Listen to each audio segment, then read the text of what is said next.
Isa ka din ba sa mga nag-iisip na mag-ayos ng inyong bahay o ng inyong mismong kwarto? Dahil alam niyo na, we're under lockdown sa mga bahay natin under ECQ. Kung kasama ka sa mga, alam mo na, kasama sa ECQ ngayong season ito.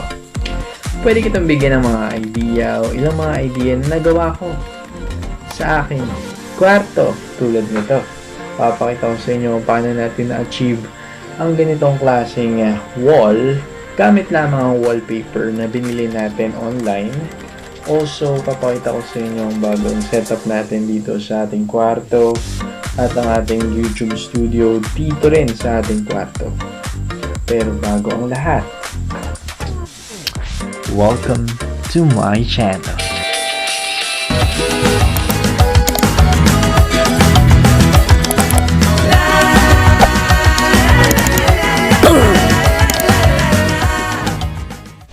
Hey guys! Welcome na naman sa ating vlog ngayong araw na to. And for today's vlog, i-share ko sa inyo yung gagawin nating improvement dito sa ating room. Actually, room ko to pero naging extra siya dahil natutulog na ako, nagpapahinga na ako doon sa room malapit kung saan nag-i-stay si Papa dahil binabantayan ko ang mga movements niya. Ngayon, lahat ng kalat, lahat na ng tambak ay napunta sa kwarto na ito. That is why naisipan ko na ayusin, linisin at pagandahin ulit ang kwarto ko na ito para naman matulugan ko ulit ang sarili kong kwarto. As you all know, nakikita nyo naman na makalat, madumi at marami ng stain ang paligid nito. So naisipan ko siyang linisin. Yes naman, dahil naka-lockdown tayo sa mga bahay natin. Oops, hindi nga daw pala tayo lockdown. Just that naka-ECQ tayo sa sarili nating mga bahay. So naisipan ko na maglinis. At ito na nga, bumili ako ng wallpaper sa Lazada. May size na 45cm na ang napakahaba nito ay 10 meters. So, syempre, minasure ko muna yung paglalagyan ko. Naisip ko na lagyan muna itong mismong pader na ito. Also, nag-iisip ako ng isang area dito sa bahay kung saan pwede kong gamitin na studio ng pag-vlog ko. And mukhang ma-achieve ko na nga siya dahil sa plano na ito. By the way guys, ang nabili kong wallpaper na ito ay 120 pesos lang. Discounted siya sa Lazada nung ating nabili. So, nagmano-mano tayo, nag-DIY tayo. Mahirap siya kung sa mahirap dahil kailangan mong i-measure. Katulad nito, may mga natitirang maliliit. Kailangan mo talaga siyang i-measure ng sakto at maayos dahil may mga linya o pattern kang dapat sundin. Ito na nga. Nakumpleto na natin ang buong wall na ito, pero hindi nyo ba napapansin sa bandang taas meron ditong bintana. So yan, sinabay ko na rin para hindi magulo, pero ito ang kailangan gawin dyan. Kailangan natin kumuha ng cutter at ikat ang butas na ito para naman lumabas pa din yung bintana at lumabas pa rin yung hangin na nilalabas. Labas na, puro labas. Pero basta may bintana dyan, kailangan nating buksan yan kasi naglalabas pa rin yan ng hangin na, ano ba? And then, ito, meron tayong frame dito na bigay ni Mama. After ng ilang araw ng paglilinis, pagde-design at pag-aayos at pagkuha ng ating oras sa ating schedule ay natapos na din natin ang kwarto natin. Noong una hindi ako naniniwala sa power ng wallpaper, pero nung naggamit na po ako nito sa mga pwesto ko, sa mga kagamitan ko, ay napatunayan ko na sa tamang design, sa tamang ayos at sa tamang quality at presyo ay makakakuha ka rin talaga na magmamatch at matibay pa magmamatch at matibay pa na wallpaper para sa'yo. Ito, itutur ko lang po kayo dito sa ating room. Wow, naging vlogging designing tour na tayo, no? So, ito yung medicine kit natin, medicine cabinet sa baba, and yun yung helmet natin sa bike.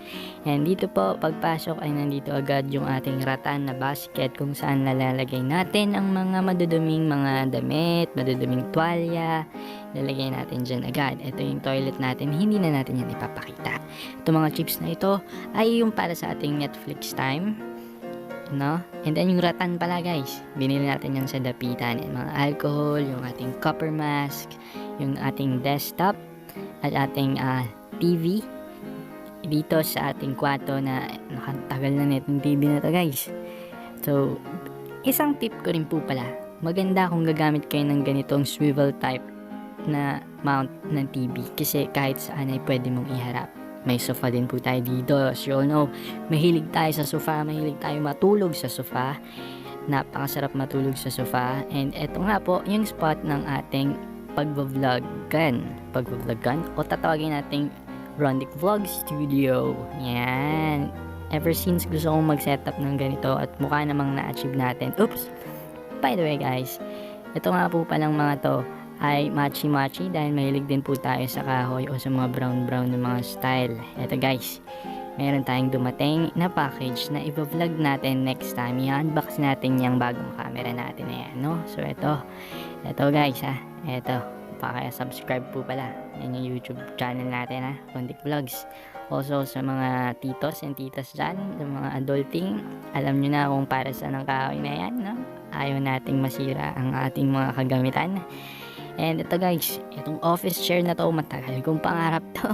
Alam nyo bang nabili ko to sa HMR for 500 pesos lang? Sulit na sulit. Yes guys. So ito, bali sa side table, meron tayo itong Himalayan salt lamp, meron tayong Bluetooth speaker, mahilig tayong magpatugtog while sleeping, no? Yung mga tugtog na pamparelax at pampaantok. And also, nakita nyo na yung YouTube frame. And meron tayong siyang aso. Ito daw yung unang aso nila mama, sabi ni mama. Yan yung unang aso ni mama na talagang pina-frame na may nagbigay yata sa kanya. Binigay niya sa akin. So ito yung wallpaper natin. Paper. Diba? Ang ganda. Smooth na smooth at hindi halatang hindi pantay-pantay ang pagkawit ko. Yeah, pantay-pantay yan. Pero sa personal, makikita nyo sa personal.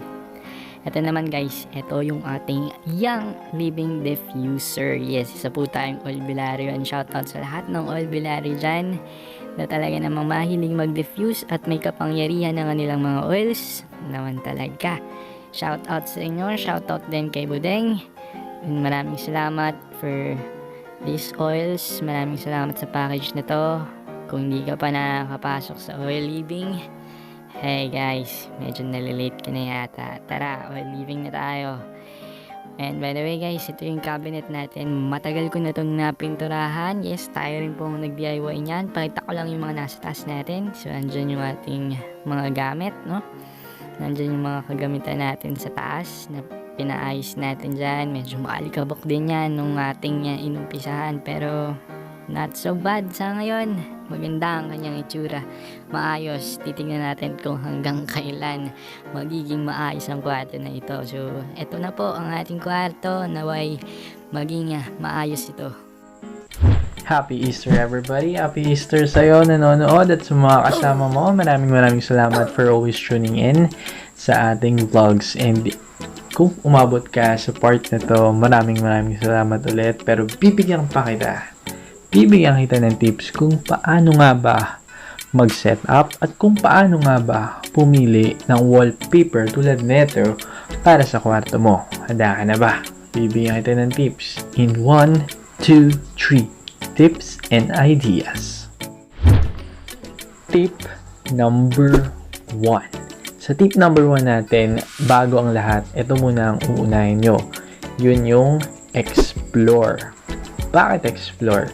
First of all, bago kayo gumalaw o galawin ang mga bagay-bagay sa inyong bahay o kanino mang bahayan o ano man ang dinidesign na ninyo, always explore. Huwag kang matakot. Always explore. Always find your niche. Hanapin mo yung aesthetic o yung design na para sa'yo, yung pasok sa'yo, yung gusto mo talagang i-achieve. One tip is magpunta ka ng Pinterest. Pinterest.com, marami kang makikitang mga choices doon na pwede mong gayahin o pwede mong gawa ng sarili mong design o i-DIY. Actually, DIY ang ginagawa natin dito. Kaya dapat hindi ka matakot na mag-explore kasi you're doing it from yourself. Ano yun? Papakita mo yung gusto mong gawin sa isang bagay na gusto mong gawin. And kailangan creative ka. Kailangan gusto mo yung gagawin mo na maging creative on some points sa mga bahay na naayusin mo. Dapat gusto mo talaga yung gagawin mo. Kasi kung hindi mo gusto yung gagawin mo, mabilis kang mapagod, mabilis kang aayaw. Ganun. So, kailangan hindi ka mapagod, hindi ka matakot at mag-explore ka. Tip number 2. If you're going for tulad neto na wallpaper, make sure na yung iyong number 2 setup. Number 2, yung setup ng iyong paglalagyan ay match sa iyong wallpaper na pipiliin. Plus, kailangan guys, yung didikitan ng wallpaper makinis. Okay, kung hindi man makinis, good finishing yung iyong pagkakabitan. Either semento yan, bakal yan, o ano man. Pero most probably, like dito, semento, makinis siya, no? Pag makinis, hindi mahihirapan yung pagkabit, plus tatagal yung wallpaper mo kasi walang chances na magkaroon siya ng scratches na maaaring mag-umpisa ng pagkasira, ng pagkalapat ng inyong wallpaper. So, make sure na maayos yung magiging setup ninyo. Kung hindi maayos, kung gusto nyong pilitin talaga na i-wallpaper, pwede nyong ipa-finish muna yan. Pero guys, for me, ang choice ko wallpaper kasi wala akong masyadong time at for me, wallpaper mas mabilis ikabit, mas madaling tanggalin, mas madaling palitan. Ganon. So, for me, time saving siya, madaling ikabit, plus walang stain sa paligid compared to a pintura, yung mga ganong bagay. Pero if ever na gusto mo talagang gawin ngang wallpaper yung project mo, pwede mo muna siyang ipa-finish. Kailangan swabe yung kakabitan, makinis. Nang sa ganun, lalapat ng maayos yung inyong mga wallpaper at tatagal mismo kung saan man ninyo gustong ikabit yan. Tip number 3. Tip number 3 para sa akin ay yung iyong supplier. For me, I got this one sa Lazada. I always get my wallpaper sa Lazada. Doon na lang din ako pumipili ng mga designs na maaaring magustuhan ko. If ever naman din na meron kayong trip, meron akong ililink sa ating description box na kung saan pwede kayong magpa-print ng sarili ninyong design ng wallpaper. Kayo na mismo yung magla-layout, papaprint nyo na lang din sa kanila na saktong-sakto rin sa design na pangailangan ninyo. Pero for me, para sa ating mga budgetarian dyan, hi guys, mga budgetarian dyan, talagang Lazada gaming lang tayo. And by the way guys, ngayong araw na to is Easter Sunday, it's 4/4. Meron po tayong meron ang Lazada na extended birthday sale at pwede pa kayong mag-grab ulit ng mga murang items na yung iba ay free shipping pa. Pwede rin naman sa Shopee. Hindi naman tayo bias sa Shopee pero talagang Lazada user tayo. Guys, pwede kayong tumakbo rin sa Shopee. Meron din silang sale sa araw na to. So by the way, if ever mag-aanap kayo ng supplier ng mga wallpaper, doon lang po ako nag-aanap talaga sa Lazada. I-link ko rin sa description box yung pinagbilan ko nito. Make sure din guys, ito ang isang tip ko sa inyo. Make sure na you're going into a good product. First of all, paano malalaman yun? Magbasa muna kayo ng comment bago kayo mag-add to cart and mag-check out. Okay? Make sure na nagbabasa kayo ng comment na nagustuhan nila at maganda yung quality. Yung ibang comment din guys, nagpipicture sila ng mismong nakatanggap nilang item. Make sure na i-check nyo rin yung mga shots nila na make sure ninyo na makapal yung quality kasi may mga low quality na ganito na manipis at hindi maganda yung printing. Yun yung mga pipitsugin at mumura yung mga wallpaper na maduraan mo lang mag-i-stain na, mahuhulas na yung design. May mga ganun guys. Kaya dapat make sure na ang bibili ninyo yung high quality, yung printing, tsaka makapal-kapal. Kung pwedeng glossy o kaya matte. Kung pwedeng matte yung finishing, pwede. Depende yan sa gusto ninyo. Basta make sure lang na i-check ninyo ang mga detalye, ang description ng inyong items bago kayo mag-check out at magpa-deliver ng kung ano mang wallpaper design na magugustuhan ninyo.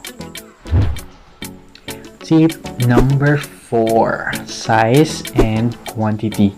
Make sure na i-measure nyo muna yung pagkakabitan ninyo kung saan man kayo magkakabit bago kayo mag-check out ng inyong orders. Always check sa description box yung bibilhin ninyong size, yung length niya, yung width niya, ganyan, para hindi naman sobra-sobra yung mabibili ninyong rolyo ng mga wallpaper na ito. Okay guys, measure and count para maganda rin na magpasobra kayo ng order ng rolyo nito para if ever may problema o may napunit kayo o nagkaroon ng alam mo na hindi may iwasan mga pangyayari, meron kayong buffer.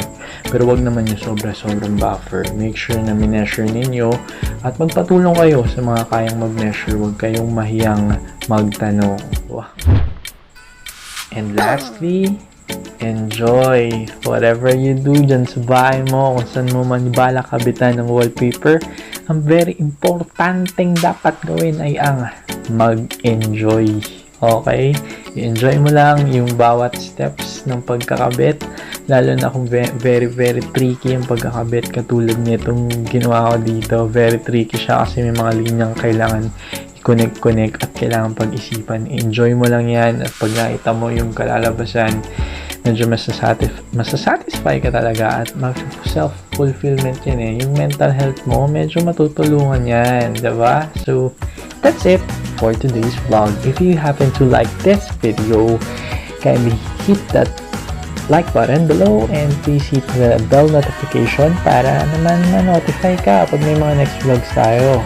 Marami pa tayong tips and ideas na i-share sa inyo, and please subscribe to our YouTube channel. Once again, welcome to our new studio.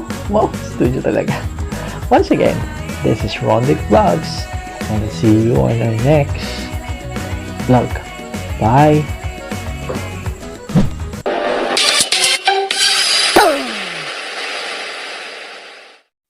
Thank you for watching this vlog. For more videos, visit our YouTube playlist and follow our Instagram, and business Facebook page for more.